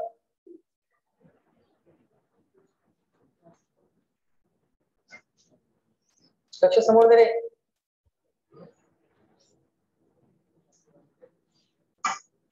Integration of 10t as it is, dx ला काय लिहिलं v इंटू dt. टाइमचे लिमिट्स तर आहेत सर, टाइमचे लिमिट्स तर आहेत. Time goes from 0 to 2. Constant इंटिग्रेशनच्या बाहेर आला, आत इंटिग्रेशनच्या राहायला लागलाय टाइम. वेलॉसिटी व्हेरिएबल आहे, व्हेरिएबल काय इंटिग्रेशनच्या बाहेर येऊ शकत नाही. Into dt. आता मला सांगा प्रॉब्लेम कोणामुळे आहे? या v मुळे प्रॉब्लेम आहे, अदरवाइज हे इंटिग्रेशन इव्हॅल्युएट झालं असतं. समजतंय का? सो आता या व्हेलॉसिटीला as a function of time म्हणून लिहावं लागेल, कारण इथं आपल्याकडे ऑलरेडी dt अवेलेबल आहे. आता या व्हेलॉसिटीला as a function of time म्हणून लिहावं लागेल, कारण इथं ऑलरेडी आपल्याकडे dt अवेलेबल आहे. सो परत याला इक्वेशन 3 म्हणून ठेवूयात as it is. Next target किंवा नेक्स्ट मोटिवेशन काय असणार आता? Sir somehow find out velocity as a function of time. म्हणजे काय बी इथं सगळं टाइमचं फंक्शन मिळेल, इथं dt मिळेल आणि इथं टाइमचे लिमिट्स लिहिता येतील. समजतंय का? पहिल्यांदा फोर्सला as a function of time त्यांनीच दिलंय, फोर्सला as a function of time त्यांनीच दिलंय. पुढे dx ला dt टर्म मध्ये मी लिहिलं, dx ला dt टर्म मध्ये मी लिहिलं इन्स्टंटेनियस व्हेलॉसिटीचा यूज करून. पुढे आता मला या व्हेलॉसिटीला as a function of time म्हणून लिहायचं आहे. समजतंय का काय काय चाललंय? समजतंय का? थोडंसं हायर लेवलचं लॉजिक समजायला पाहिजे, कारण डायरेक्ट आन्सर मिळत नाहीये. डायरेक्ट आन्सर वाले संपले क्वेश्चन्स, थोडेसे हायर क्वेश्चन्स पण केले पाहिजेत आपण. सो आता या व्हेलॉसिटीला as a function of time लिहिलं पाहिजे. मग तुम्ही म्हणाल sir v equal to u plus at वापरा. मी म्हणणार चालणार नाही, कारण ऍक्सिलरेशन काय असणार आहे? व्हेरिएबल असणार आहे, कारण फोर्स कसा आहे? व्हेरिएबल. सो व्हेरिएबल ऍक्सिलरेशन असेल तर v is equal to u plus at applicable असेल का? नाही. मग आता काय करावं लागेल? परत इन्स्टंटेनियस ऍक्सिलरेशन वाला वापरावा लागेल. इन्स्टंटेनियस ऍक्सिलरेशन काय असणार? dv by dt. त्याच्यावरनं आपण असं केलेलं आठवतंय का बघा? व्हेरिएबल ऍक्सिलरेशन असेल तर आपण इन्स्टंटेनियस व्हेलॉसिटी अशी काढायचो बघा.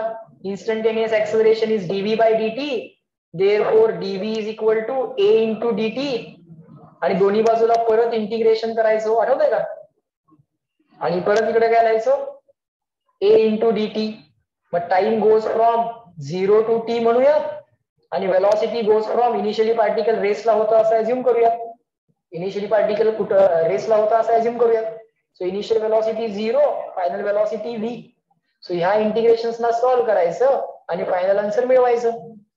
बरोबर? ऑब्झर्व करा फक्त. इथपर्यंत लक्षात आलं सगळ्यांना? सगळ्यांना लक्षात आलं इथपर्यंत? सो आता काय करणार मी? हे इंटिग्रेशन सॉल्व्ह करायचा प्रयत्न करणार. dv चे इंटिग्रेशन काय येणार? v. dv चे इंटिग्रेशन काय येणार? v. सो नेक्स्ट पेज वरती मी dv चे इंटिग्रेशन लिहिलं v. लिमिट्स काय आहेत त्या वेलॉसिटीचे? Initial velocity 0, final velocity v. आता राहिलंय इंटिग्रेशन कोणाचं? a dt चं. पार्टिकलचं ऍक्सिलरेशन जे असणार ते पार्टिकलचं ऍक्सिलरेशन कसं लिहिणार मी? त्याच्यावरचा net force upon mass. Net force तर हा एकटाच आहे, आणि कोण आहे का? नाही. नेट फोर्स आहे 10t upon mass m 10 kg. So आता मी काय करणार? पार्टिकल वरचा नेट फोर्स अपॉन मास असं ऍक्सिलरेशनला रिप्लेस केलं, या ऍक्सिलरेशनला रिप्लेस केलं इंटू dt. सो तो आता हा झाला इंटू dt. टाइमचे लिमिट्स आहेत माझ्याकडे, टाइम 0 पासून t पर्यंत चाललाय, कारण मला velocity as a function of time पाहिजे आहे. मग बघा आता हे हळूहळू कसं सॉल्व्ह होईल? Upper limit v minus lower limit 0. हे इंटिग्रेशन आहे, time goes from 0 to t. Force काय दिला होता? 10t. मास काय दिलंय?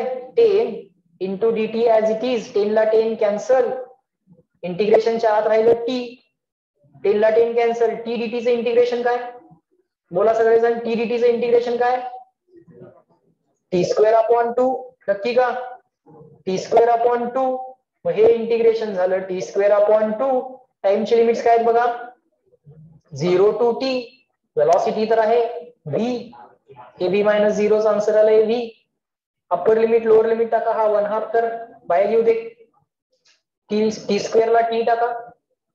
टी स्क्वेअर मध्ये upper limit minus T square मध्ये लोअर लिमिट. सो आन्सर काय आलं? Velocity as a function of time. Answer काय आलं? t²/2. लक्षात आलं तुम्हाला? सो यातल्या वेलॉसिटीची अरेंजमेंट झाली. सो इक्वेशन 3 मध्ये वेलॉसिटी रिप्लेस करायची अरेंजमेंट झाली. सो याला आपण काय म्हणूयात? इक्वेशन नंबर 4 म्हणूयात. आणि पुढचा प्लॅन काय सांगणार आम्ही त्यांना? इक्वेशन 4 इन इक्वेशन 3 असं सांगणार. या इक्वेशन 3 मध्ये वेलॉसिटीला रिप्लेस करूयात. काय इक्वेशन ऑब्झर्व करा? W = 10 into integration of tv dt. So काय होतं आमचं इंटिग्रेशन?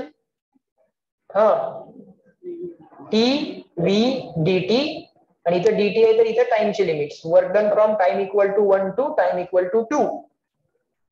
इथपर्यंत आम्ही बघितलं. ऑब्झर्व करा, एकदा सगळं व्यवस्थित ऑब्झर्व करा. सो आता सगळ्या रिप्लेसमेंट तर झाल्यात. 10 into integration time goes from 1 to 2. टाइमला t as it is. Velocity as a function of time आले t²/2. वेलॉसिटीला रिप्लेस केलं into dt as it is. So answer असं यायला लागले का बघा? t into t आलं t³ upon 2 as it is into dt as it is 1 to 2. हा 1/2 इंटिग्रेशनच्या बाहेर 10 राहिला ना? 10 राहिला. मग 10/2 चं आन्सर किती आलं? 5. इंटिग्रेशनच्या आत काय शिल्लक राहिलं? 10/2 तर 5 आलं. इंटिग्रेशनच्या आत t³ dt शिल्लक राहत आहे. टाइम गोज फ्रॉम 1 to 2 का 0 to 2? चेक करा जरा मागं. किती टाइम मधलं वर्णन पाहिजे आहे? 0 to 2. 0 to 2. 0 to 2. 0 to 2. 10/2 झालं 5. t³ चं इंटिग्रेशन काय आहे ना? t³ dt चं t⁴/4. x⁴n चं काय असतंय? x⁴n+1 upon n+1. मग t⁴ चं काय आहे ना? t⁴ अपॉन नाही. t⁴ चं काय आहे ना? t⁴1 अपॉन 3+1 म्हणजे t⁴ अपॉन 4. हा अपॉन 4 काय लिमिटच्या बाहेर घेतला तरी चालेल. Lower limit 0, upper limit 2. So हे 5/4 as it is. Upper limit टाका 2⁴ मायनस लोअर लिमिट टाका 0⁴. किती येते जरा चेक करा आन्सर आणि मला सांगा. ओरली करू शकता. 2⁴ किती आला? 16. 16/4 किती आलं? 4. 4 into 5 किती आलं? 20. ओरलीच करा. So these many joules. बरोबर, त्यांचे किती आले? 20. येस. समजलं सगळ्यांना? समजलं सगळ्यांना? Online people tell me yes no. तुम्ही सांगा सगळ्यांना समजलं? व्हेरिएबल फोर्स होताच प्लस व्हेरिएबल ऍक्सलरेशन केस. समजतंय का? म्हणजे इथं force as a function of position दिला होता की force as a function of time? Force as a function of time. मग ते करताना पहिल्यांदा फोर्सला तर तुम्ही as a function of time replace केलं 10t. पण तुम्ही या dx ला पण dt च्या टर्म मध्ये रिप्लेस केलं. dx ला कसं रिप्लेस केलं सांगा? v into dt. मग परत पुढचं टास्क काय होतं आपलं? सर वेलॉसिटीला as a function of time कसं रिप्लेस करायचं? मग आपण मोशन इन 1 डायमेन्शन आठवलं का? व्हेरिएबल ऍक्सलरेशन असेल तर ते v = u + at वगैरे काय चालत नाही. त्या केसमध्ये मग ऍक्सलरेशन = dv/dt आणि dv = a × dt. मग त्या ऍक्सलरेशनला परत आपण दोन्ही बाजूला इंटिग्रेशन केलं. या इक्वेशनला दोन्ही बाजूला इंटिग्रेट करून इन्स्टंटेनियस वेलॉसिटी काढली. लिहून घ्यायला चालू करा. हे लिहून झालं की सांगा. एक मिनिट देतो वेळ. बरोबर लिहा. समजलं?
इंटरेस्टिंग होता ना क्वेश्चन.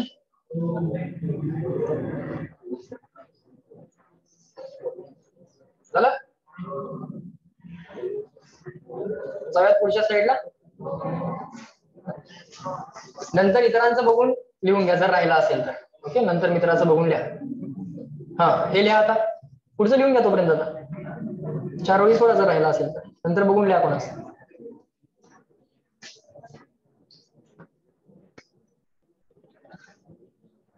समजून घेणं महत्वाचं होतं, म्हणून जरा तुम्हाला ऑब्झर्व करायला लावला पहिला क्वेश्चन.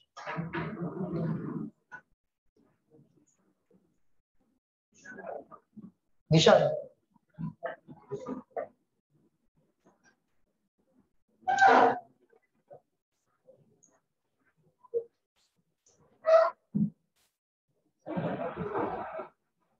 ऑनलाईन पीपल लक्षात आला हा क्वेश्चन? कुठला मी येस नो?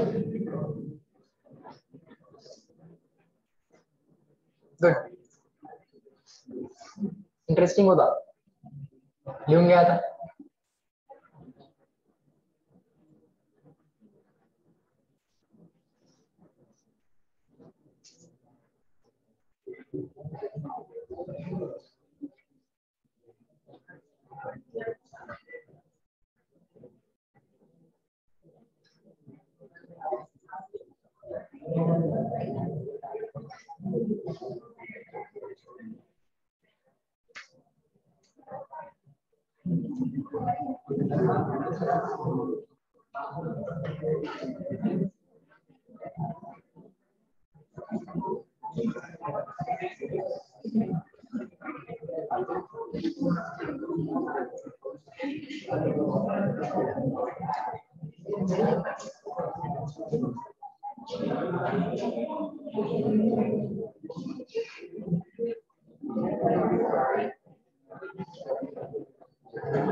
बर,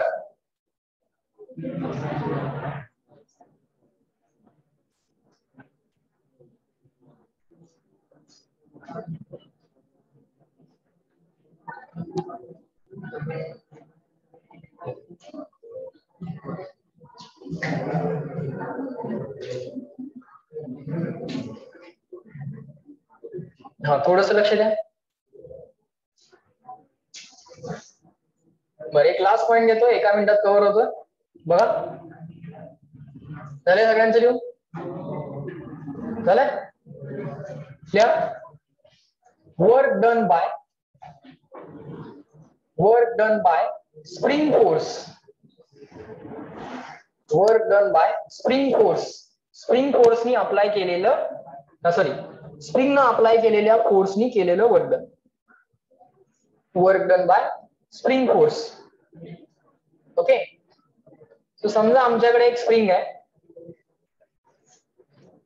ओके, त्या स्प्रिंगची नॅचरल लेंथ आहे L0 किंवा X0 काही म्हणा.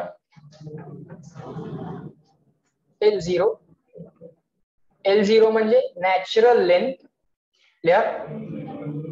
Natural length. ओके, आता समजा आपण या स्प्रिंगला एक्सटेंड करायचा प्रयत्न केला. If we try to extend the spring, elongate करायचा प्रयत्न केला. सो हा असेल अप्लाइड फोर्स आणि स्प्रिंग त्याला अपोज करेल. बरोबर, स्प्रिंग त्याला अपोज करेल. हा असेल spring force Fs. F applied, हा आहे अप्लाइड फोर्स आणि Fs म्हणजे स्प्रिंग लावलेला फोर्स. बरोबर. Let x be the elongation in the spring. x be the elongation in the spring. लिहा माझ्या बरोबर.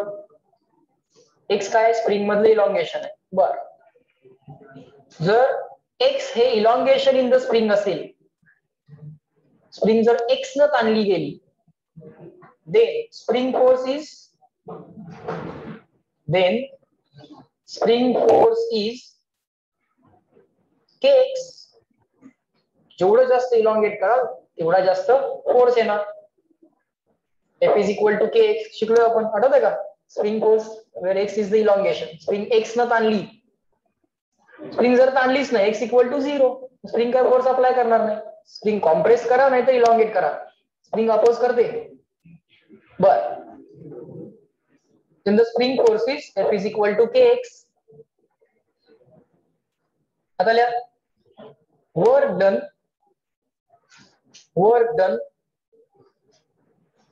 कुठल्या फोर्स मुळे वर्क काढायला लागलोय आपण? Work done by the spring force की applied force? Work done by spring force. So लिहा work done by spring force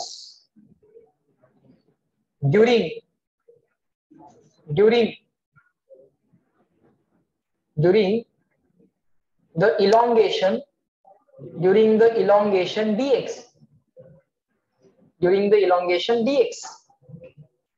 dx ने इलॉंगेशन करताना किती वर्क होणार? छोटस वर्क डन होणार. बरोबर, छोटस वर्क डन, छोटस elongation dx. Magnitude of force किती? kx. मॅग्निट्यूड ऑफ डिस्प्लेसमेंट किती? dx. बर, हा फोर्स कुठला फोर्स आहे? अप्लाइड फोर्स म्हणतोय की स्प्रिंग फोर्स? अप्लाइड फोर्स की स्प्रिंग फोर्स? कुणामुळे वर्तन काढतोय? Spring force. So spring force आणि डिस्प्लेसमेंट तर अशी होणार, तुम्ही स्प्रिंगला x एवढ्या अमाऊंटनं इलॉंगेट करणार आहात. म्हणजे डिस्प्लेसमेंट झाली राईटवर्ड, स्प्रिंग फोर्स झाला leftward. So cos of angle between spring force and displacement dx काय असेल? 90, 180, 270, 3000 किती? अरे फोर्स लेफ्टला आहे, डिस्प्लेसमेंट राईटला आहे. 180. वर्कडन निगेटिव्ह यायला पाहिजे, फोर्स आणि डिस्प्लेसमेंट अपोजिट दिसत आहेत, वर्कडन निगेटिव्ह येणार. कळतंय का? समजतंय का? हा समजा अप्लाइड फोर्स आणि डिस्प्लेसमेंट यांच्यामधला अँगल विचारला असता तर अप्लाइड फोर्स न वर्कडन काढताना जर विचार केला असता तर मात्र तुम्ही या दोघांमधला अँगल फोर्स आणि डिस्प्लेसमेंट मधला किती घेतला असता? 0 घेतला असता. पण आता कोणी केलेलं वर्कडन काढतोय बघा आपण? स्प्रिंग फोर्सने.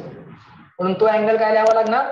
180. आणि सरळ सरळ कळतंय की स्प्रिंग फोर्स हा ऑलवेज स्प्रिंगच्या डिस्प्लेसमेंटला अपोजच करतो. स्प्रिंग तुम्ही कॉम्प्रेस करा नाहीतर इलॉंगेट करा, सो ते कॉस ऑफ 180 ऑलवेज होणारच होतं. कॉस 180 -1 असतोय हे तुम्हाला माहित असावं. काय का माहित?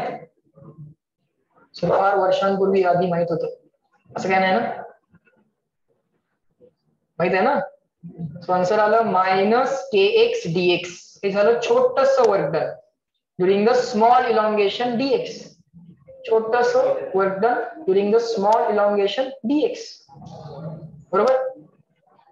पुढे लिहा work done by spring force during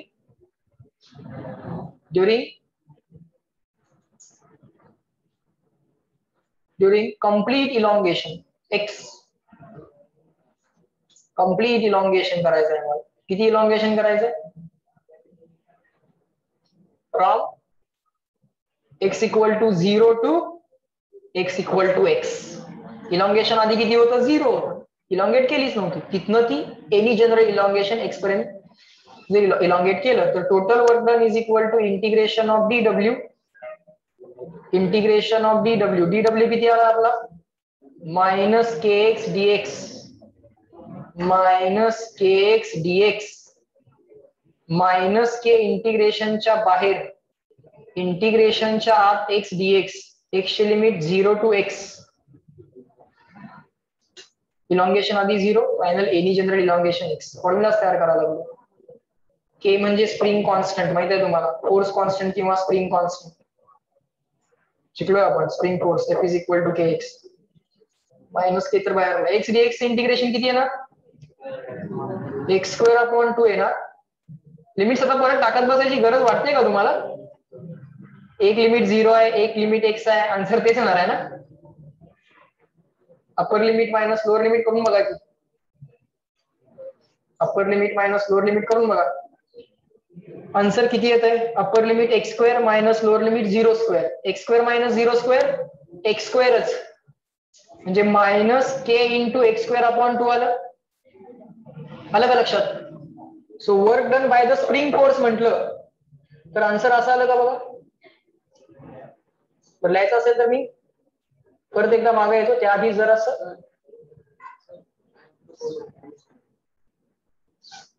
इथं चेक करा मी असं म्हणू शकतोय का असं आन्सर आलं का आपलं work done by the spring force work done by spring force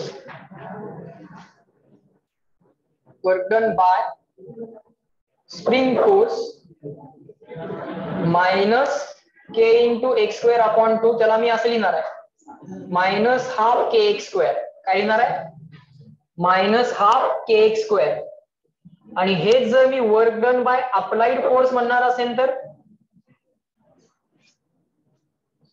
फक्त मायनसच्या ऐवजी काय येईल कारण अप्लाइड फोर्स आणि डिस्प्लेसमेंट सेम डायरेक्शन मध्ये आहे त्यामुळे इथं कॉस 0 झाला असता. समजून घ्या जरा समजून घ्या हा अप्लाइड फोर्स आणि डिस्प्लेसमेंट कॉस 0 मुळे +1 झाला असता. पण